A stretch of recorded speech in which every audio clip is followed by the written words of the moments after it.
Episode 3 of the Daily Dozen, spotlighting players to watch heading into the 2016 season in alphabetical order. Jason Jewell, Jared Cohen normally bring you the Rock and Refuel recruiting roundup. Jason, well, some wide receivers to get us started in this episode. Yeah, they like to throw the rock over at Higley High School. Mason Crosland being their quarterback, and one of their top receivers is Chris Crescione. Had 57 catches last year, 860 yards, and 12 touchdowns. I expect a good senior season for him and Crosland as well. Boulder Creek also likes to throw the rock. They've had some good receivers over the last couple years. One of their main seniors this season is Tristan D'Angelo, tall, 6'4", 6'5", about 190 pounds, lengthy. Had a really good summer from what I saw during the passing league season. I'll go over Donovan Dalton, the guy that's transferred from Desert Mountain High School to Saguaro High School. One of the most physically impressive kids that I saw this offseason.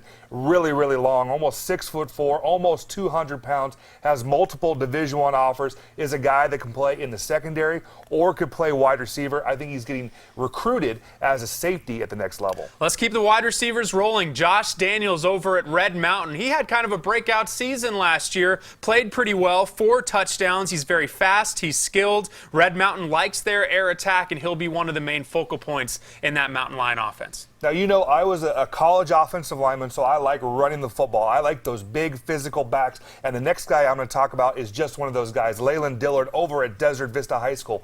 Big, powerful back, almost 6 foot tall, well over 200 pounds, had just shy of 1,000 yards rushing last year. Desert Vista had a very good year. They like to run the football over there in that wing T offense Dan Hines runs. So expect even more yards. I expect Dillard to go over that 1,000-yard mark this season. Going down south to Sabino, their quarterback, Drew Dixon. Man, Sabino could have a monster season this year with Drew Dixon at the helm, committed to the University of Arizona as an athlete. We've seen him play multiple positions at the high school level. He will be their quarterback. You might see him do different things, but he is one of the most dynamic, versatile athletes that this state has to offer. Yeah, Eric Dow last season at Joy Christian was an all-state performer as a sophomore, had 7 interceptions, has now transferred over to Sunrise Mountain High School right down the street, and I expect another very good year out of Dow, playing at a little bit higher level of competition over there at Sunrise Mountain. Matt Eberhardt over at Cactus High School. Cactus always breeds these tough, gritty, talented players, whether they're on the outside or playing a skill position, or they're in the trenches, and this is another one of those guys that fits that mold. He's a wide receiver, had a very good junior season, going into a senior year. Preston Guerra, their quarterback, now off to the next level. I expect Eberhardt to be one of the leaders on this Cactus Cobra team. Yeah, when I went out to North Canyon spring ball practice, now they weren't huge in numbers, but they did have some very good-looking kids.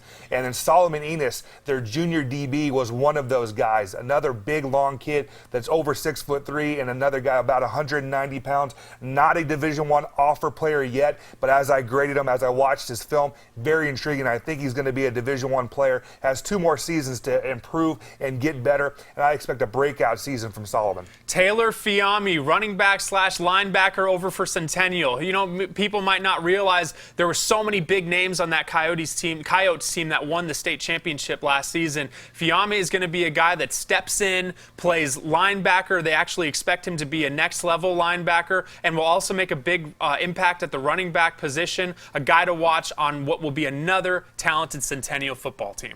We all knew last year that I was in love with Austin Dixon, the talented left tackle that's at Boise State now from Corona del Sol. But, you know, his line mate on the other side of the ball, Matt Fick, is a very talented player as well. Big kid, a lot shorter, is a 6'3", 300-pound guy at Corona del Sol that's played some tackle. I project him as a guard at the next level. He holds an offer currently from Adams State. Last guy for this episode, Max Fine, wide receiver over at Williamsfield. This is a guy that had around 1,000 yards receiving and 13 touchdowns, and he missed the beginning of last season because of injury. He is the main threat. Justice Stokes on the opposite side. Those two are quite the dynamic duo at the receiving position. Max Fine, I think as a result of his senior season, we'll see his recruitment continue to blossom because he is without a doubt a next-level performer for Steve Campbell and the Blackhawks. That's Jason Jewell. I'm Jared Cohen. This was Daily Dozen, episode number 3.